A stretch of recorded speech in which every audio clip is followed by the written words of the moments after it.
ಮನೆಗಾಗಿ ಅಪ್ಪ ಮಗಳ ನಡುವೆ ಬೀದಿ ರಂಪಾಟ ಆಗೋಗ್ಬಿಟ್ಟಿದೆ. ತಹಶೀಲ್ದಾರ್ ಎದುರೇ ಅಪ್ಪ ಮಗಳ ನಡುವೆ ಜಟಾಪಟಿ ನಡೆದಿದೆ. ಒಯ್ಯ, ಚಿಕ್ಕಬಳ್ಳಾಪುರ ನಗರದ ಶಾಂತಿನಗರದಲ್ಲಿ ನಡೆದಿರುವಂತಹ ಘಟನೆ ಇದು. ಅಪ್ಪನ ಮನೆಯನ್ನೇ ಅತಿಕ್ರಮಿಸಿಕೊಂಡು ಅಪ್ಪನನ್ನ ಹೊರದೂಡಿದ್ದ ಮಗಳು. ಅವಳು ಯಾವಳ್ರಿ ಮಗಳು, ಆಕ್ರಿ ಹೊರಗಡೆಗೆ. ಮಗಳ ನಡೆ ಖಂಡಿಸಿ ಎಸಿ ನ್ಯಾಯಾಲಯದ ಮೊರೆ ಹೋಗಿದ್ರು ತಂದೆ. ಕರೆಕ್ಟಾಗಿ ಮಾಡಿದ್ದಾರೆ.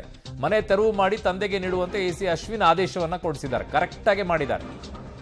ಮನೆ ತೆರವು ಮಾಡೋದಿಲ್ಲ ಅಂತ ಮಗಳು ಸುಬ್ಬಲಕ್ಷ್ಮಿ ಪಟ್ಟಂತೆ. ಇವಳು ಯಾರು ಅಂತ ಕೇಳಕ್ಕೆ ಕಳಿಸಿ ಆಚೆಗೆ. ಹೆತ್ತ ತಂದೆಗೆ ಮರ್ಯಾದೆ ಕೊಡಕ್ಕಾಗದೇ ಇದ್ರೆ ಮಗಳು ಯಾಕೆ ಆಗ್ತೀರಾ ನೀವು? ನಿಮ್ಮನ್ನ ಸಾಕಿ ಬೆಳೆಸಿ ಇಷ್ಟು ದೊಡ್ಡವ್ರು ಮಾಡಿದ್ರ ಅದು ತಪ್ಪವ್ರದ್ದು.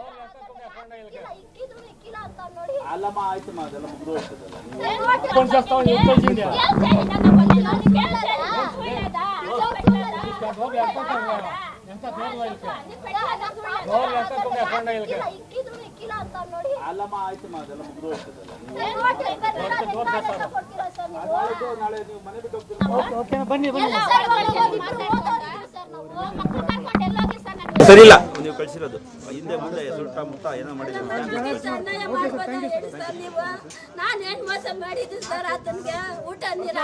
ಬಿಗಿ ವೆಂಕಟರಮಣಪ್ಪ ಅಂತ ನಮ್ಮ ಹೆಸರು. ನಾವು ಫುಟ್ಪಾತ್ ಮೇಲೆ ಜೀವನ ಮಾಡ್ತಾಯಿದ್ವು. ಅವರು ಏನು ಮಾಡಿದ್ರು, ನಮಗೆ ತೊಂದರೆ ಕೊಟ್ಟರು. ತಿಂಡಿ ನೀರು ಆಹಾರ ತೊಂದರೆ ಕೊಟ್ಟರು. ಆವಾಗ ಹೇಳಿದೆ ನಾನು, ನನ್ನ ಹತ್ರ ಸುಪ್ರೀಂ ಕೋರ್ಟ್ ಆರ್ಡ್ರ್ ಇದೆ, ಆರ್ಡ್ರನ್ನ ತೋರಿಸ್ಬಿಟ್ರೆ ಮುಚ್ಚಾಕ್ಬಿಡ್ತಾರೆ ನಿಮ್ಮನ್ನು. ನಿಮಗೆ ಎಷ್ಟು ಜನ ಮಕ್ಕಳು? 3 ಜನ. ಸಾಂಬಾರ್ಗೆ ಮನೆಯಿಂದ ನಿಮ್ಮನ್ನು ಅವ್ರು ಹಾಕಿದ್ರೆ ನೀವೇ ಹೊಟ್ಟೋದ್ರು. ತಿಂಡಿ ನೀರು ಕೊಡಲಿಲ್ಲ. ಇನ್ನು ಆಚೆ ಹೋಗ್ಲಿ ಏನು ಮಾಡಲಿ, ನಾವು ಆಚೆ ಹೋಗಿ ಜೀವನ ಮಾಡ್ಬಿಟ್ಟು. ಆದರೆ ನಿಮ್ಮ ಮಕ್ಕಳು ನಿಮ್ಮನ್ನು ಸಾಕಿಲ್ಲ? ಸಾಕಿಲ್ಲ. ನಿಮಗೇನು ಆಸ್ತಿ ಇದೆ? ಮನೆ ಒಂದು ಇದೆ ಅಷ್ಟೇ.